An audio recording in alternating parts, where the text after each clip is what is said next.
Nah sekarang sebenarnya kan dari ini kan tidak ada yang aneh. Jadi bekal kalian untuk besok itu kalian harus ngerti konsepnya. Dengan Bu Molly itu mesti ngerti konsepnya, bukan hafal ya. Nah nanti kalau misalnya kalian perlu apa yang Bu Molly sampaikan pada sore ini, boleh kalian japri ke Bu Molly atau nanti silakan aja di-share lah PPT ini. Udah Bu Molly siapkan. Ini bukan bocoran ya, tapi ini Bu Molly mengembangkan kisi-kisi. Nah jadi pertama nanti akan ada surat lamaran pekerjaan. Nah, kalau surat lamaran pekerjaan berarti kalian sudah bisa mengira-ngira nih soal apa yang akan keluar. Pasti yang pertama adalah sistematikanya, strukturnya. Nah, kedua apa? Nah, pasti juga nanti kesalahan-kesalahan dari segi kebahasaannya. Nah, jadi Bu Molly review kembali, jadi materinya nanti surat lamaran pekerjaan, ingat aja konsepnya seperti ini. Di sini ada titik mangsa, kemudian di sini ada lampiran dan hal, ini disatukan ya, lampiran dan hal, kemudian yang ketiga ada alamat tujuan, kemudian di sini ada salam pembuka, di sini ada paragraf pembuka, paragraf isi, paragraf penutup, kemudian di sini ada salam penutup, tanda tangan, kemudian nama pelamar. Nah sekarang mari kita sederhanakan. Jadi sebenarnya nanti kalian akan diuji gitu ya, akan diuji dengan pertanyaan-pertanyaan yang nanti suatu ketika kalian akan mengatakan pertanyaan konyol gitu, karena itu seharusnya sudah kalian gampang sekali kalian pelajari. Nah sekarang kita lihat nih, Bu Molly memberikan contoh surat lamaran pekerjaan yang serampangan, yang banyak kesalahannya. Nah sekarang kita konsentrasi nih. Nah dari yang struktur yang ini, dari sistematika yang ada seperti ini idealnya seperti ini. Nah sekarang misal ini kan kelihatannya rapi, tapi ternyata bisa kita lihat di sini ada beberapa kesalahan. Nah, pertama, mari kita lihat kesalahan yang paling awal adalah di sini tidak ada titik mangsa, gitu kan? Nah, sementara titik mangsa itu sebuah keniscayaan, bukan keniskalaan ya, keniscayaan. Jadi harus ada tuh. Nah, jadi di sini harus ada yang disebut titik mangsa itu apa? Berarti nama tempat Bandung, koma. Nah, sekarang misalnya 25 November 2020. Jangan pernah menulis misalnya 25 tanda hubung 11 tanda hubung 2020. Nah, dalam aturannya tidak boleh. Jadi aturannya itu sangat rigid gitu, harus benar-benar gitu kan. Nah, jadi di sini harus November ditulis. Nulis November juga jangan seperti orang Sunda pakai P ya. Bukan November tapi November kayak gitu ya. Baik, itu kesalahan pertama. Kesalahan kedua, di sini ada hal lamaran pekerjaan sudah benar. Lebih lengkap lagi kalau lamaran pekerjaan sebagai apa. Di sini kan yang dibutuhkan karyawan maintenance. Nah, berarti di sini lamaran pekerjaan sebagai karyawan maintenance gitu kan. Nah, kemudian di sini bagaimana orang akan yakin karena di sini tidak ada lampiran. Padahal lampiran itu adalah menunjukkan kualifikasi pelamar. Harusnya di sini ada lampiran nih, lampiran. Dari mana kita tahu banyaknya lampiran? Gampang, tinggal lihat aja ke sini. Kalau di sini ada 5, ini salah nulisnya ya. Di sini ada 5, berarti di sini harusnya lampiran titik 2 5 berkas. Oke. Nah, kalian jangan heran juga kalau ada 5 bagian di sini ada yang menulis 1 berkas. It's okay, tidak masalah. Nah, kemudian kesalahan yang kedua, kita lihat ini namanya alamat dalam, beda dengan alamat luar. Kalau alamat luar boleh pakai kepada, kalau alamat dalam tidak boleh pakai kepada. Jadi harus yang terhormat, ini tarik ke atas satu baris yang terhormat. Nah, kalau di sini yang dituju adalah jenis jabatan, nah berarti tidak usah pakai Bapak Ibu karena jabatan itu tidak berjenis kelamin gitu. Duka gitu kan, namanya juga jabatan. Misalnya di sini manajer, HRD, nah si PT-nya sekaligus ke atas. Mengapa harus ke bawah gitu kan? Ini karena ini satu frasa gitu, satu bagian yang sama. Berarti di sini harusnya manajer HRD. Nah, nulis PT hati-hati. Ini kan singkatan umum, berarti tidak usah pakai titik. Berarti di sini manajer HRD PT kos-ngosan. Nah, ini belum selesai alamatnya karena di sini alamatnya tidak ada gitu. Itu baru yang dituju saja. Nah, berarti di sini harus ada jalan. Jalan misalnya jalan apa nih? Hati-hati dalam penulisan jalan. Bu Molly ambil contoh di sini nih ya, lihat. Ada penulisan jalan seperti ini. Nah, ini salah banget gitu. Udah singkatannya salah gitu. Kalau disingkat harusnya JLN titik. Nah, khusus untuk surat itu tidak boleh disingkat. Jadi harus jalan JALAN. Garuda Sakti. Nah, nomornya nomor berapa? Kasihan tukang pos kalau tidak ada nomor. Jadi nomornya nomor berapa, koma, Simpang Baru, koma, Pekanbaru. Nah, jadi misalnya di sini juga sama. Jadi manajer HRD, PT kos-ngosan, PT-nya jangan pakai titik, kemudian bawahnya alamat. Kemudian kalau nama kotanya disebariskan, cukup pakai koma, misalnya Pekanbaru. Tapi kalau misalnya si kotanya turun ke bawah, komanya dibuang. Itu dua kemungkinan. Dengan hormatnya sih sudah benar nulisnya, tapi di sini harus enter 1 kali. Kemudian ininya sudah betul. Terus kalian hati-hati di sini. Adapun jenis pekerjaan yang saya maksud adalah sebagai karyawan, ini sudah benar. Berikut data singkat saya, titik 2. Nah, berarti titik 2, si bagian ini logikanya adalah masih bagian kalimat ini. Berarti di sini kalau bagian kalimat tidak ada alasan ditulis dengan kapital. Kalau ditulis kapital itu hanya turut munding aja, tapi tidak dipikirkan gitu. Nah, jadi di sini karena merupakan bagian, berarti N, T, P, A, T, S-nya kecil, tidak kapital. Kemudian kita lihat di sini. Nah, misalnya S1 Teknik Elektronika, sebutkan dong perguruan tingginya. Karena nanti yang lulusan ITB dengan lulusan misalnya ITENAS pasti akan beda. Lulusan ITENAS dengan lulusan UNINUS pasti akan beda gitu kan. Karena di sini menunjukkan selling point untuk si pelamar. Kalau di sini misalnya S1 Teknik Elektronika, berarti di sini harusnya koma S titik T titik, berarti sarjana teknik.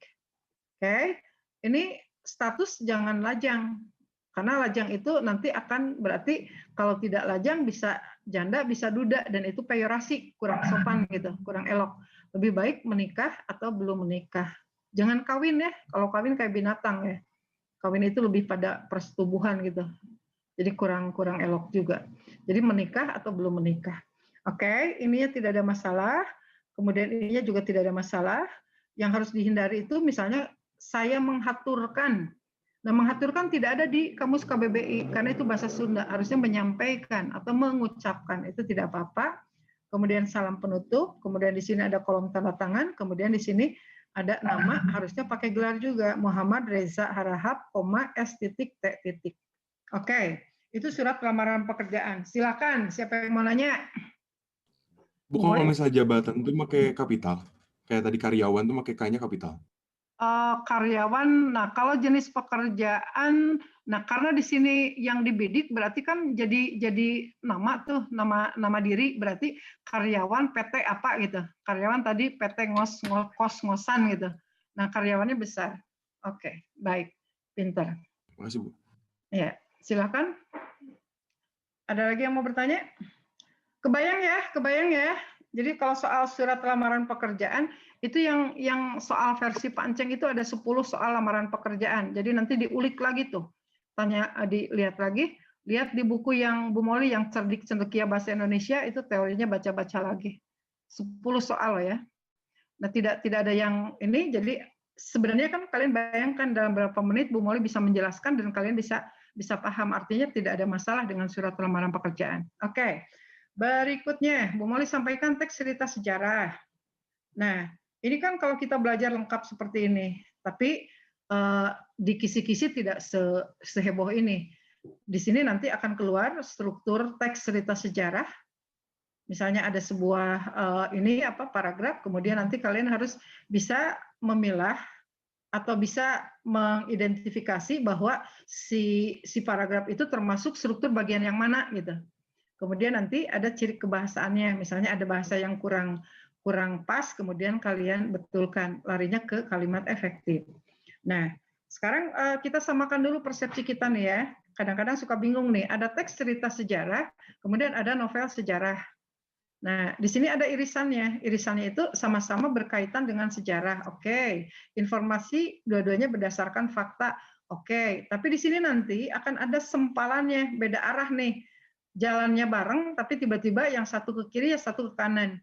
Nah, kalau teks cerita sejarah, ini tokohnya nyata. Makanya kalau kalian membaca biografi, itu pasti teks cerita sejarah, ada kronologisnya. Ketika kalian membaca Soekarno, bisa dirunut tuh, bisa dilihat gitu kan, bisa ada bukti-bukti sejarah. Sekalipun kalian berbicara tentang misalnya Purnawarman, Raja Purnawarman atau Raja Mulawarman di Kutai, itu masih ada peninggalannya. Jadi itu bisa dibuktikan kebenarannya. Nah, tapi kalau misalnya fiksi sejarah, misalnya Bumi Manusia, ada Minke, ada Nyai Ontosoroh, kan sepertinya tak benar gitu. Coba kalian cari makamnya. cari keturunannya, pasti tidak ada. Karena itu fiksi sejarah yang disebut novel sejarah. Nah, kemudian isi seluruhnya fakta yang nyata ini. Kalau ini sih ada yang nyata sebagai latar gitu ya.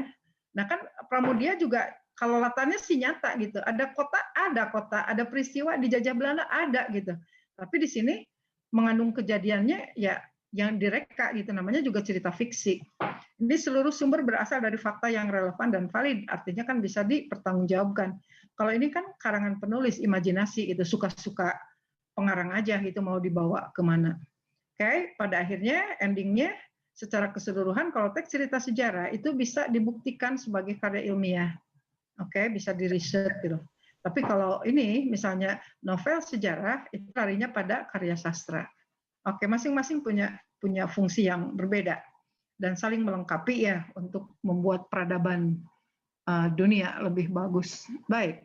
Nah, sekarang ketika kita berbicara struktur, nih Bu Molly selalu membandingkan dari dua sumber yang berbeda ya. Jadi kalian bisa paham nih. Jadi kalian tidak kaget kalau tiba-tiba istilahnya agak berbeda. Tapi pada hakikatnya kalian mesti paham ya. Jadi ketika misalnya ketika kita lihat strukturnya itu satu ada pengenalan, dua rekaman atau rangkaian peristiwa, tiga ada penutup. Nah, kalian jangan kaget kalau tiba-tiba ini ada orientasi, urutan peristiwa, reorientasi. Kan beda nih secara terminologi bahasanya gitu kan. Nah, tapi sebenarnya yang disampaikan itu sama saja, saling melengkapi saja. Jadi kalian mesti ngerti hakikatnya gitu. Jadi bagian awal orientasi itu orang mengatakan pengenalan juga boleh gitu.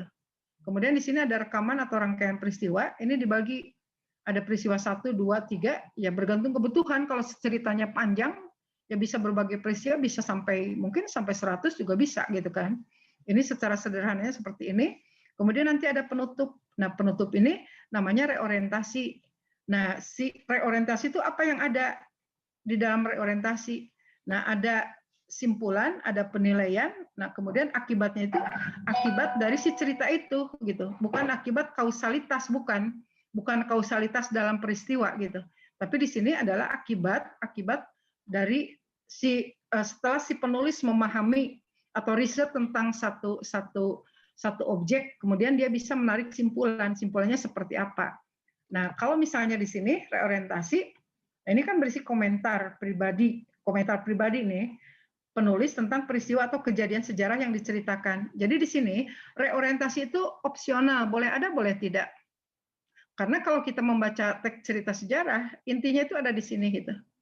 Tapi bagi pencinta sejarah, si reorientasi itu kayak teman diskusi gitu. Kayak misalnya kita baca sejarah tentang Orde Lama gitu. Oleh Orde Baru kok dijelek-jelekan banget gitu. Kalau penulisnya Orde Baru pasti larinya itu ke PKI gitu. Bahwa wah tidak ada sisi baiknya tuh dari Soekarno gitu. Nah, tapi ketika sementara misalnya kita juga baca lagi nih sejarah yang lain yang mengatakan bahwa misalnya betapa hebat Soekarno gitu. Nah, pasti kita membutuhkan si reorientasi ini karena si reorientasi ini adalah berisi komentar pribadi atau ulasan yang subjektif dari si pengarang mengenai peristiwa yang diceritakan. Baik. Ini tidak ada yang aneh, kalian jangan dibuat susah gitu ya. Kalau kaidah kebahasaan, kalian mengerti pronomina itu kata ganti, pasti kalau dalam teks cerita sejarah kata gantinya orang ketiga gitu kan. Jadi tidak mungkin orang pertama karena bukan penulis, bukan pelaku sejarah. Bisa jadi dia, bisa mereka, bisa nama orang gitu kan. Nah, kemudian frasa adverbial, kalian juga pasti bisa frasa itu 2 kata atau lebih. Tapi fungsinya hanya satu, di sini dibatasi oleh adverb. Adverb itu kata keterangan. Jadi di sini frasa adverbial itu nanti ada bentuk-bentuk frasa yang mengarah pada keterangan waktu gitu. Saat itu gitu kan. Atau misalnya pada Perang Dunia Kedua. Nah, udah jelas gitu bahwa itu pada Perang Dunia Kedua itu frasa. Nah, ada pada nih ada preposisi. Oke, berarti dia menerangkan menjadikan keterangan. Namanya frasa adverbial. Ada verba material. Nah, kalian kalau ada menemukan istilah-istilah yang tidak familiar, kalian pakai logika aja deh, karena bahasa itu kan akan menguji kecerdasan verbal kalian. Misalnya verba itu kan dekat dengan kata verb. Verb itu berarti kata kerja. Oke, berarti di sini kata kerja. Nah, mungkin di sini istilah yang spesifiknya ada verba material. Oke, sekarang kalian ngerti kalau verba material berarti menunjukkan aktivitas atau perbuatan. Misalnya memproklamasikan, kan pekerjaan, berperang, mengangkat senjata, gitu kan, menyerah. Nah, itu kan berarti kan kata-kata yang menunjukkan aktivitas. Nah, itu namanya verba material. Oke. Nah, sekarang konjungsi, ngerti konjungsi, kata sambung, temporal, tempo, waktu, berarti kata sambung yang menunjukkan ketika, saat itu, selanjutnya, setelahnya, sebelumnya, dan seterusnya. Oke? Nah, udah. Selesai. Semudah itu teks cerita sejarah. Oke? Sok mangga kalau ada pertanyaan. Nyantai bahasa Indonesia mah bisa sambil ini ya, sambil menghela nafas. Bu, Yap, sayang.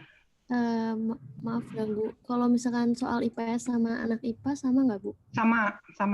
Oh, oke. Makasih, Ya, Bu. sama. Nanti kalian akan dapat, tidak tahu apakah yang soal yang dibuat oleh Bu Moli atau Pak Enceng. Nah, Bu Moli ini kan aja kisi-kisinya ya. Kalau Pak Enceng lebih banyak di surat lamaran pekerjaan, itu ada 10 soal. Kalau Bu Moli lebih pada teks cerita sejarah dan teks editorial terutama. Nah, tapi semuanya juga tidak ada yang sifatnya hafalan murni. Jadi si Bu Moli memberikan konsep itu supaya kalian besok bisa mengembangkan kalau melihat soal gitu. Jadi misalnya ada istilah-istilah kalian nggak kaget lagi. Jadi kemana gitu kan maksud si cerita atau si soal itu. Kalau kalian bisa membaca soal itu sudah separuh perjalanan, kalian akan menemukan kebenaran di dalam opsi itu. Yang paling bahaya itu kalian soalnya pun tidak mengerti gitu, karena misalnya ada istilah yang tidak familiar gitu. Oke, semangat. Mana Ya, Bu, sayang. kalau misalnya Ya. legenda atau misalnya cerita rakyat gitu tuh masuknya ke teks cerita sejarah bukan Bu? Iya, itu lebih ke novel, karena nanti itunya menjadi sastra. Nah, yang disebut legenda itu kan ada satu tempat, kemudian diwawaas oleh si pengarang itu, misal Sangkuriang nih, Gunung Tangkuban Perahu. Nah, itu kan sebenarnya itu dari cerita Yunani klasik yang sehingga ada lahir yang namanya Oedipus kompleks, yang suka cinta sama ibu ya. Kamu cinta sama ibu nggak, Dava? Nah, jadi kayak itu. Jadi misalnya sebenarnya Sangkuriang itu dibuat oleh Utui Tatang Sontani itu seperti beranalogi pada sastra dunia gitu. Asalnya dari Yunani klasik. Misalnya sekarang ada Batu Menangis, itu kan dibuat di Wawaas aja gitu. Ada kan larinya ada cerita Malin Kundang gitu. Atau misalnya tiba-tiba ada kuburan yang Siti Nurbaya misalnya. Itu kan tidak ada, tapi itu diciptakan gitu. Jadi makanya tadi di awal saya mengatakan, ingat ya, kalau kita berbicara sejarah itu ada dua nih. Ada teks cerita sejarah, ada novel sejarah. Kan betapa terpukulnya kita pada tokoh Minke gitu. Betapa hormatnya saya pada Pramudia Anantatur, sehingga saya memberikan nama anak saya itu Ananta ya. Itu karena kekaguman saya pada Pramudia gitu. Karena dia bisa menghidupkan gitu. Menghidupkan satu sosok dengan latar sejarah gitu ya. Sehingga kita itu seolah-olah jadi akrab betul gitu dengan si tokoh. Kalian bayangkan, ada judul Pramudia Anantatur, Arok Dedes menceritakan Ken Arok ya, sejarah Ken Arok Singosari gitu. Kan kalau kita baca dari teks cerita sejarah, garing-garing aja, hanya kita hafal tahun-tahun aja. Tapi ketika membaca buku Pramudia Anantatur, waduh gitu. Saya tuh jadi ini juga gitu, jadi jatuh cinta juga pada Ken Arok dengan kebinalannya, kebanalannya gitu kan, kelelakiannya gitu. Jadi dihidupkan banget gitu si tokoh Ken Arok. Padahal itu udah nyerempetnya udah namanya itu novel sejarah, bukan teks cerita sejarah. Gitu, oke? Ya, terima kasih atas pertanyaannya. Baik. Nah, kalau sudah selesai teks cerita sejarah, kalau tidak ada pertanyaan atau boleh nanti pertanyaan di akhir. Nah, Bu Moli lanjutkan ke kisi-kisi yang ketiga, itu teks editorial. Nah, teks editorial juga kalian pendekatannya itu harus cerah ceria ya, gampang banget gitu. Teks editorial itu kan karakternya, cirinya pertama ada di majalah atau di koran, tidak ada di buku yang lain. Jadi apa sih isinya? Jadi memuat isu atau fenomena yang sedang hangat dibicarakan di masyarakat.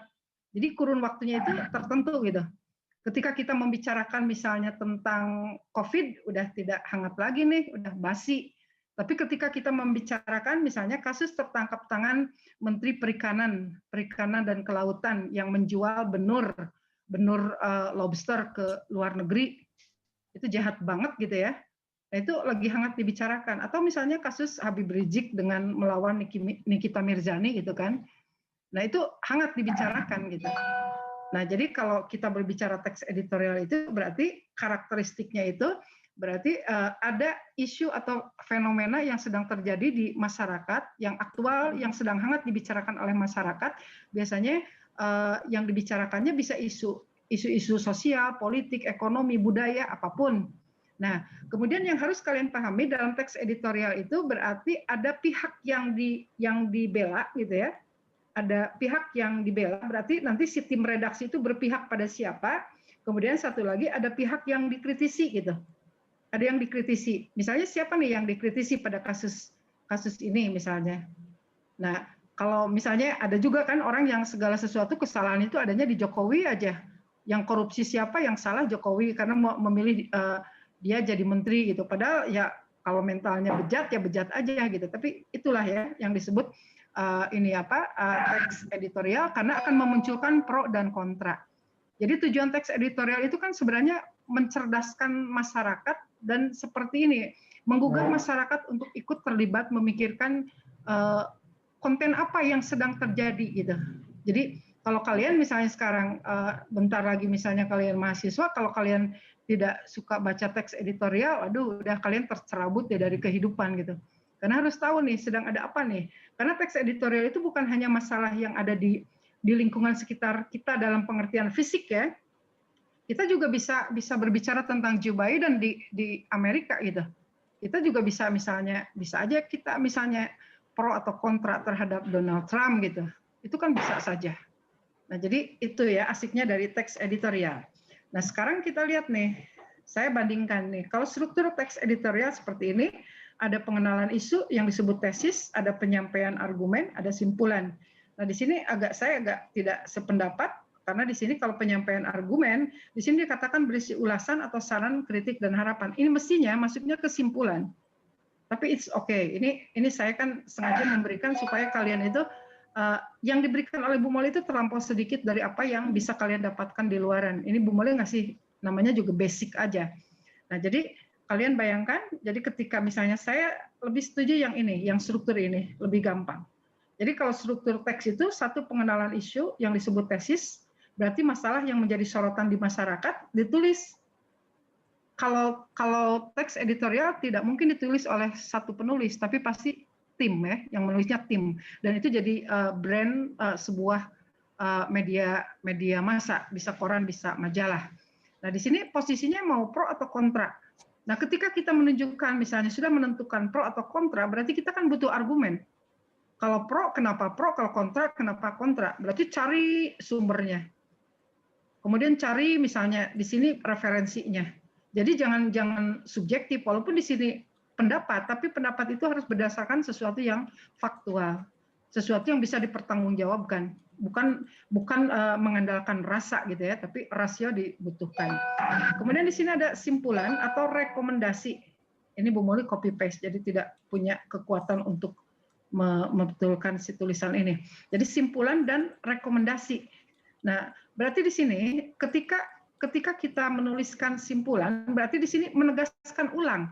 Jadi si simpulan itu kata lainnya adalah penegasan ulang dari isu yang disampaikan di sini. Misalnya pro.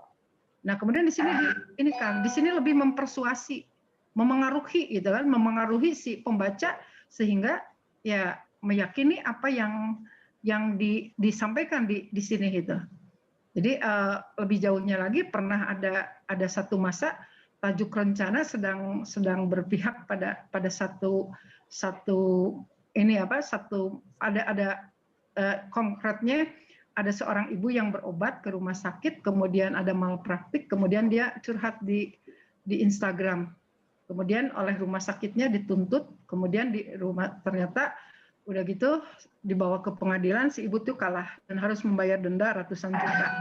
Nah, sehingga pada waktu itu ketika si tulisan si tajuk rencana itu keluar di media massa, ini jadi ramai gitu. Karena akhirnya terkumpul solidaritas koin untuk solidaritas terhadap ibu yang dituntut oleh rumah sakit tersebut.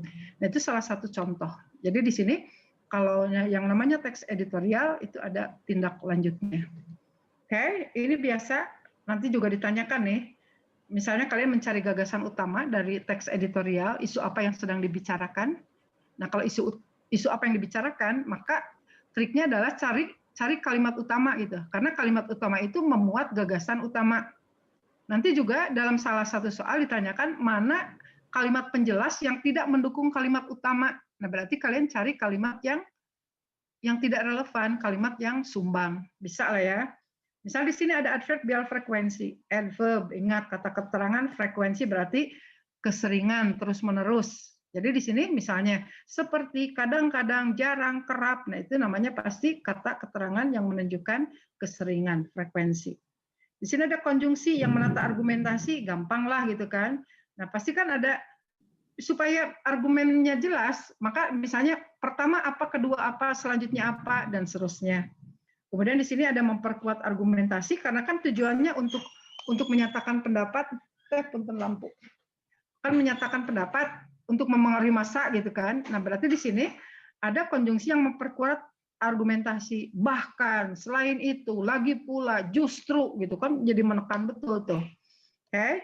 Nah, berikutnya menggunakan konjungsi yang menyatakan harapan. Nah, oke, gampang lah gitu. Lihat konjungsinya. Kalau ada agar berarti kan tujuan, harapan. Oke, ini pasti. Mengapa? Nah, di sini kan memengaruhi. Kalau memengaruhi itu kan gimana caranya memakai unsur-unsur kebahasaan sehingga orang itu terpengaruh, pembaca itu terpengaruh dengan ide yang disampaikan pada tesis atau bagian awal. Ingat ya, kalau struktur dibandingkan struktur teks cerita sejarah dengan editorial, kalau dalam teks cerita sejarah, si bagian akhir reorientasi itu boleh ada, boleh tidak. Tapi kalau dalam teks editorial, penegasan ulang itu sebuah keniscayaan mesti ada. Karena di sana si bagian penutup ini akan sangat berpengaruh terhadap action apa atau aksi apa yang bisa dilakukan oleh pembaca setelah membaca tulisan teks editorial. Baik. Berikutnya di sini tidak aneh gitu ya. Kalau material tadi sudah Bu Molly jelaskan, jadi menunjukkan perbuatan fisik. Kalau relasional berarti di sini kan menunjukkan hubungan. Ingat aja di sini. Kalau ada adalah, merupakan, ialah. Nah, itu kan kata kerja copula. Kata kerja copula itu kalau dalam bahasa Inggris to be yang is, am, are. Nah, berarti di sini kan menghubungkan si subjek dan si posisi si kata relasional ini sebagai predikat gitu. Oke, berarti di sini menghubungkan antara bagian sini dengan bagian sini. Ini relasional. Ada yang lebih spesifik lagi, relasional atributif berarti lebih pada kepemilikan. A memiliki B. Contohnya Budi memiliki 3 buah mobil dan seterusnya. Oke, jangan dianggap susah. Ini nanti kalian baca-baca lagi. Bu Molly ngajarnya kayak ini ya, pebalap, karena ini waktunya terbatas. Baik. Yang ini sih kalian pasti sudah bisa, karena kalian yang mempraktikkan gitu ya. Kalau di kelas ini kan kelas Bu Molly udah membuat tajuk rencana, kurang lebih langkah-langkahnya seperti itu. Kalian pasti lebih ngerti gitu karena kalian yang sudah mempraktikannya. Oke. Nanti baca-baca lagi, pasti keluar soal kayak gini kalau teks editorial. Nanti kalian harus mencari mana kalimat fakta, mana kalimat opini, harus bisa membedakan. Nah, sekarang Bu Molly ngasih trik cepat. Sebenarnya kalau fakta itu kan kata kuncinya sesuatu yang tidak bisa dibantah. Nah, mengapa tidak bisa dibantah? Karena sesuai dengan kenyataan. Benar-benar terjadi atau telah terjadi bahkan gitu ya. Kemudian bisa dibuktikan, kemudian objektif apa adanya. Nah, kalian bandingkan kalau opini. Opini itu gampang dibantah gitu. Satu belum tentu terjadi. Bisa iya, bisa tidak gitu kan. Masih serba berupa kemungkinan, kemudian subjektif.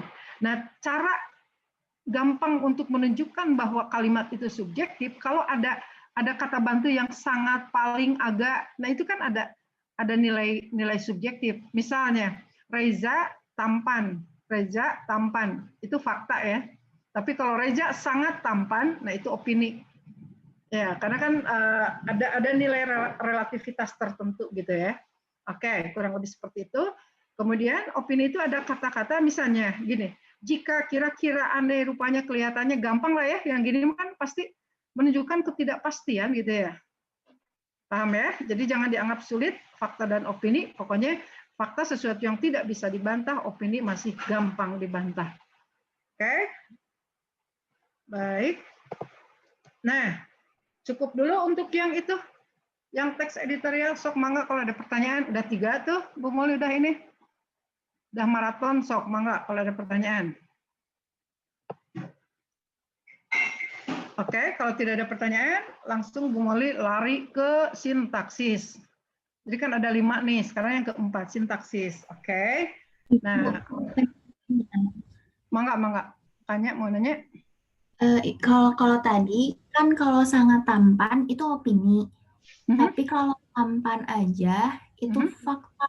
Nah, tapi emang kalau tampan itu tidak relatif gitu. Oke, baik.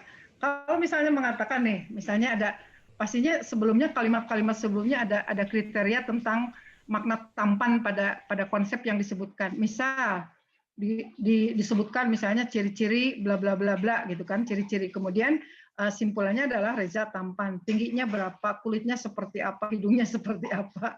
Oke. Nah, kan udah ada kriterianya. Kemudian kita mengatakan si kriteria itu sesuai dengan konsep tampan secara normatif gitu.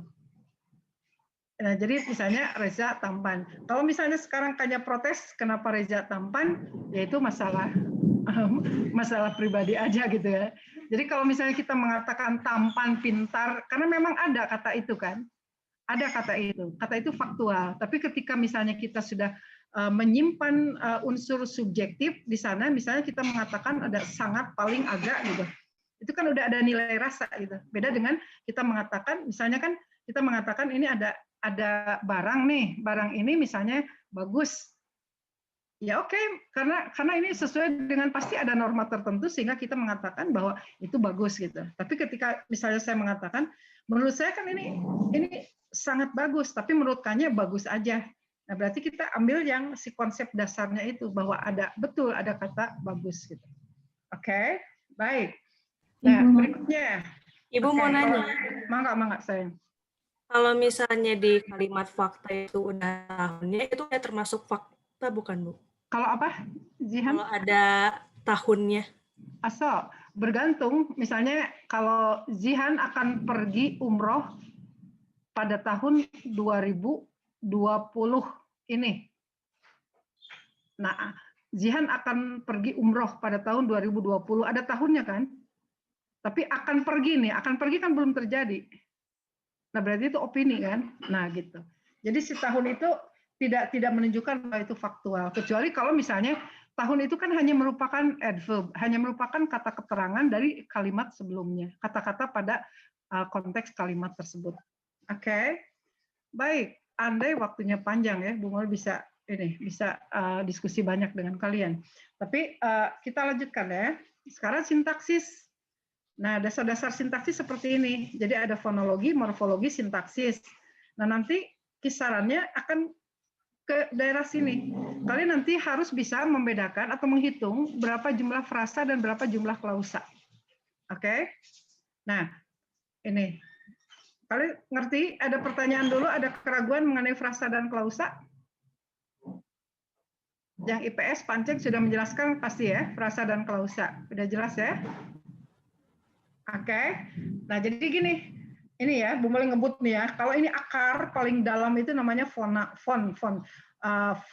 Fona dari fon itu bunyi, kemudian bunyi itu bagaimana ilmunya fonetik, bagaimana bunyi itu dikeluarkan oleh alat ucap manusia. Kemudian ketika kita lihat si fon ini menjadi pembeda makna namanya fonem.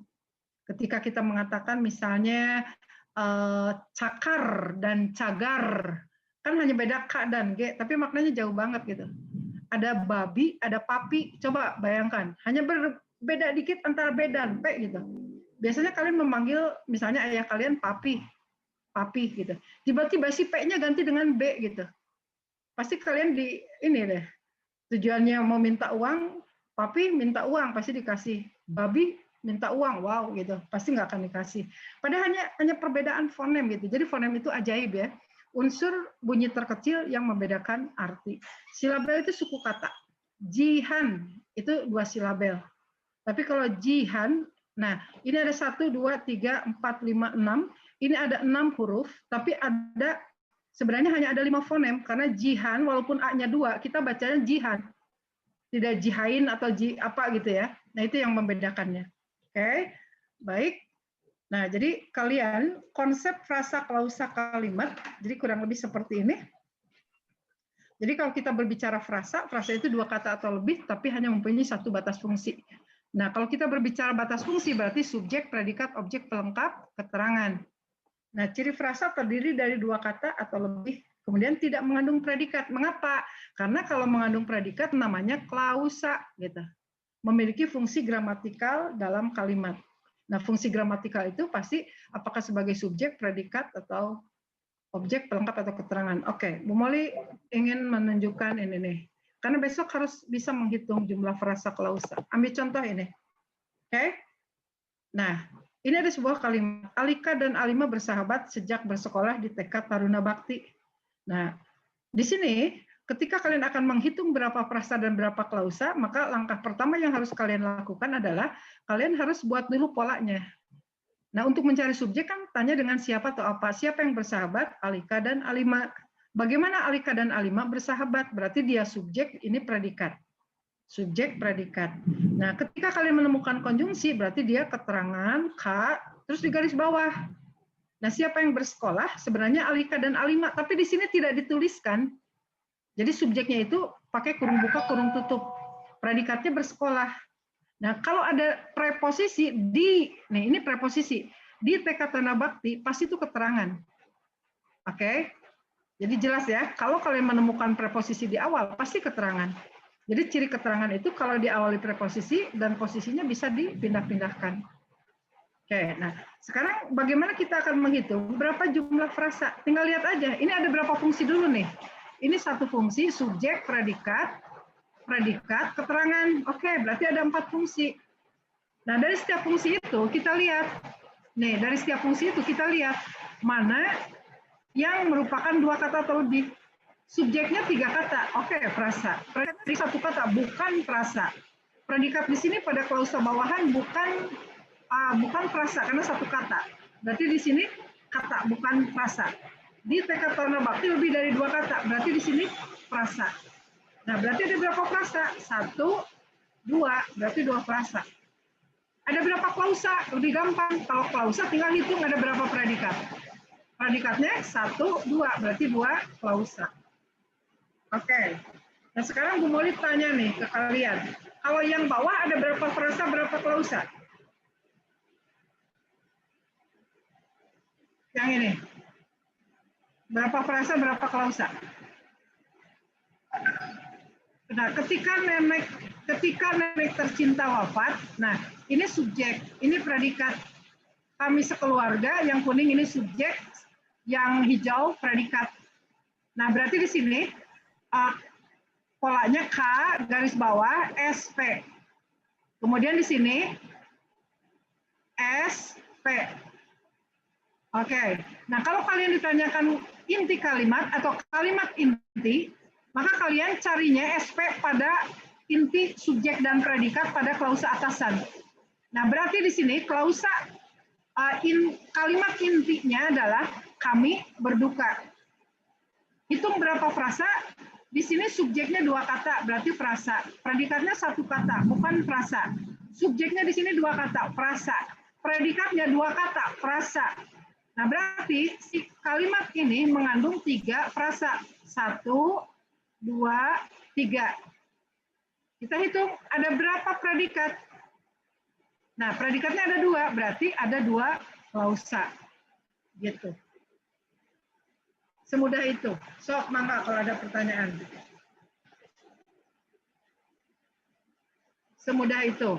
Jadi ingat, jadi kalau kalian akan menghitung berapa, besok ada ya, ada pertanyaan, kalian nanti ada kalimat, kemudian kalian menghitung ada berapa frasa, ada berapa kalimat, ada berapa frasa, ada berapa klausa. Hati-hati kalau kalian menemukan yang. Kalau kalian menemukan yang, berarti kalian itu tidak akan membentuk klausa, pasti hanya akan membentuk frasa saja. Misal, ambil contoh, Muzaki ganteng. dengan Muzaki yang ganteng. Itu beda. Kalau Muzaki yang ganteng, itu frasa. Jadi setiap kali menemukan yang, pasti itu akan membentuk frasa. Karena itu hanya membentuk satu fungsi aja. Muzaki yang ganteng akan melanjutkan studi di ITB. Beda dengan Muzaki ganteng. Siapa yang ganteng? Muzaki. Bagaimana Muzaki ganteng? Nah, ditanya dengan bagaimana, berarti dia predikat. Kalau ada predikat, pasti klausa gitu. Itu sederhananya. Jadi ketika misalnya kalian menemukan di sini, ini kan, ini udah jelas ya, nenek tercinta, ini, nah oke. Jadi kurang lebih seperti itu. Sesederhana itu ya. Baik. Kalau sudah paham, kita lanjutkan. Nih. Baik. Nah, Bu Moli ingin menjelaskan, ini jenis-jenis frasa nih. Seperti ini. Jadi sebenarnya ketika kita berbicara frasa, ada endosentris, ada eksosentris. Nah, endo, kalian ingat enog. Nah, berarti kalau kalian berbicara endosentris, berarti dia punya enog. Enog itu punya inti. Punya inti. Jadi kalau kalian menemukan inti, oke, ketika kalian menemukan inti, berarti kalian bisa dipastikan frasanya itu adalah frasa endosentris. Frasanya frasa endosentris. Oke, start dulu ya. Nah, tinggal masalahnya endosentris yang mana nih?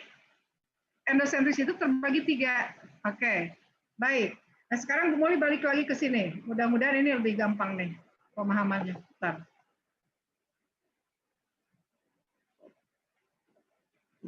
Bentar.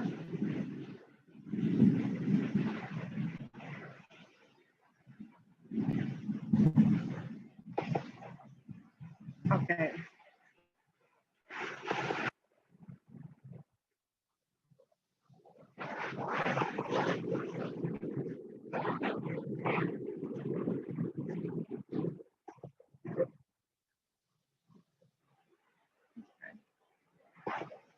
So,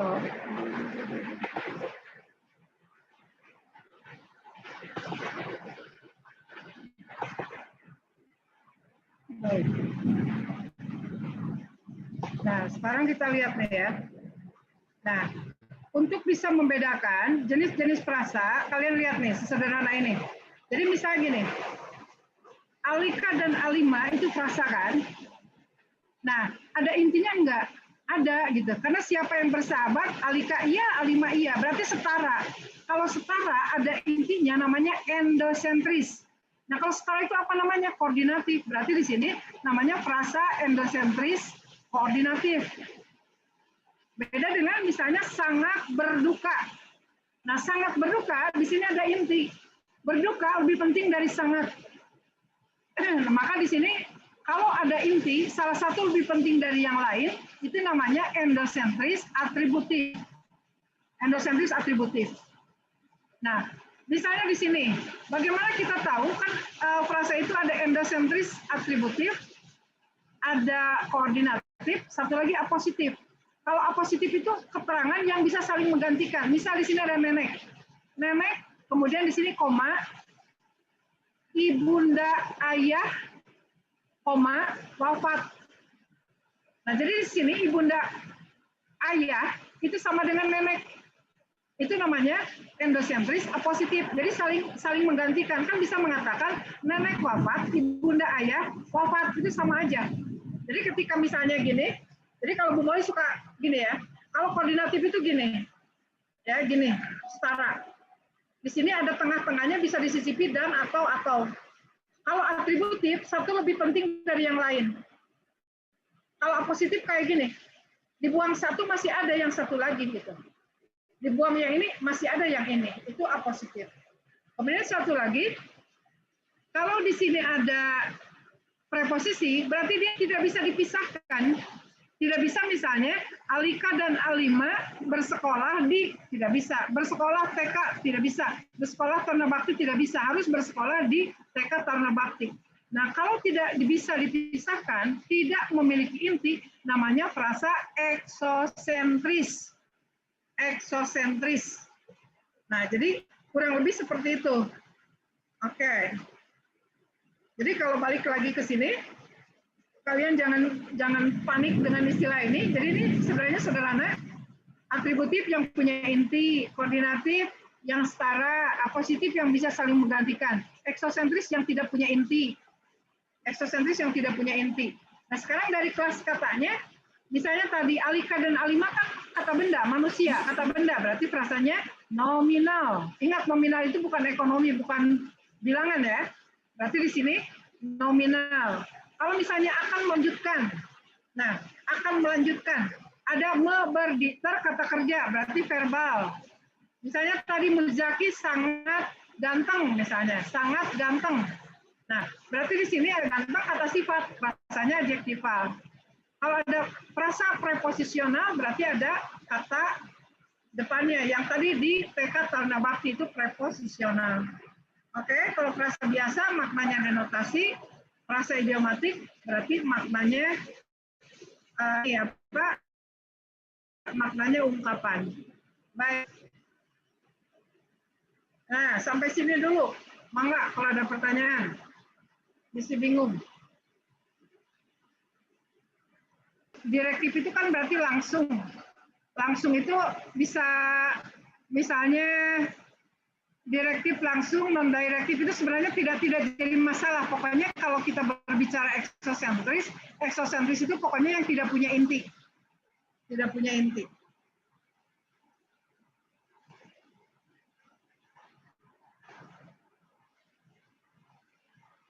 Oke. Wow, 2 menit lagi. Tapi masih ingin berbagi. Ininya yang PPT ini kalian ini bagikan di angkatan, pelajari. Kalau ada yang tidak paham boleh japri deh. Oke. Kalian boleh diskusi dengan Panceng juga silahkan ya. Mangga, ini kan ini apa dibuat bareng. Soalnya dibuat bareng. Oke. Nah, oke, ketika kita lihat ini nanti kalian, Bu Moli sudah siapkan, ulik sendiri pengertian klausa itu apa. Kalau Bu Moli menerangkan terlalu cepat, nanti pelajari sendiri. Ciri klausa itu seperti apa. Pokoknya klausa itu asal ada predikat ya. Terdiri dari 2 kata terlebih, mengandung subjek dan predikat.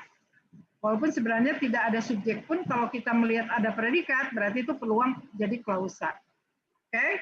Nah, tadi ada jenis frasa, ini ada jenis klausa. Sama, klausa kan predikat. Berarti di sini kalau nominal, berarti predikatnya kata benda. Ambil contoh, Bu Moli guru. Bu Moli seorang guru. Nah, kan predikatnya seorang guru. Guru itu berarti kata benda. Namanya klausanya nominal. Kemudian kalau klausa verbal, berarti di sini predikatnya kata kerja. Oke, jadi misalnya Aldi, misalnya senang menulis puisi.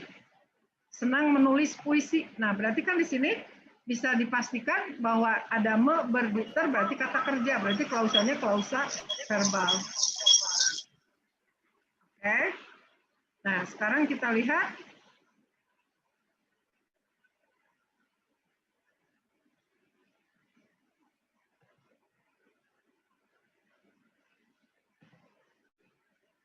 Baik.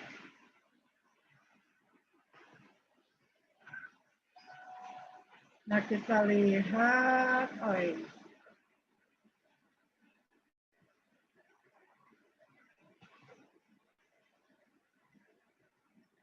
Sok, mangga kalau kalian mau nanya.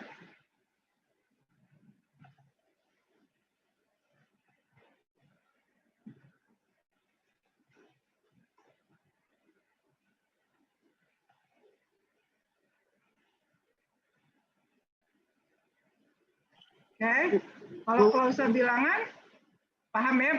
Pokoknya kalau klausa, kalian konsentrasinya cari jenis kata pada predikat. Oke, jadi kata kuncinya predikat. Jadi kalau misalnya klausa bilangan, ambil contoh misalnya mantan Aldi 3. Nah, siapa yang 3? Mantan Aldi. Bagaimana mantan Aldi 3? Nah, 3 kan kata bilangan. Dan 3-nya sebagai predikat, berarti klausanya bilangan gitu. Oke. Nah, besok keluar juga kalimat simplex. Nah, kalimat simpleks itu apa nih? Jadi sebenarnya kalian jangan kaget karena kalimat simpleks itu sama dengan kalimat tunggal. Ini beda istilah aja, terminologinya aja. Jadi kalau misalnya kalimat simpleks berarti hanya memiliki satu verba utama. Kan ingat verba ya, verba utama berarti klausa utama. Jadi hanya ada predikatnya hanya satu. Kebalikannya kalimat kompleks. Kalau kalimat kompleks berarti predikatnya lebih dari satu. Oke? Ini predikatnya adalah, kalau di sini kan ada meskipun, kemudian di sini meskipun gagasannya banyak ditentang, berarti predikatnya banyak ditentang, tetap gigih memperjuangkan, nah berarti di sini predikat juga ada dua predikat, maka disebut kalimat kompleks. Kalian ingat, kalau di sini sudah ada meskipun, jangan ada pakai tetapi lagi ya. Jadi kalau misalnya di sini sudah ada konjungsi, jangan ada konjungsi lagi. Mengapa? Karena nanti hanya akan terdiri atas keterangan dan keterangan aja, tidak ada subjek dan predikatnya. Oke? Baik. Jadi sebenarnya Bu Molly masih ingin berbagi, tapi karena waktunya habis dan Bu Molly-nya harus ngajar di tempat lain. Jadi nanti mangga ini aja PPT-nya tuh. Bu Molly udah banyak banget tuh. Sok mangga dipelajari aja. Tuh, lihat. Sampai subuh nih Bu Molly ngerjain ini. Supaya kalian baca. Nah, kalian baca gitu ya ringkasannya, ya udah. Terima kasih. Cukup. Oke. Ya. Kasih Bu. Nah, jadi, Kasih Bu. oke. Kasih banyak. Siapa yang mau PPT-nya? Bu. Makasih selalu Bu.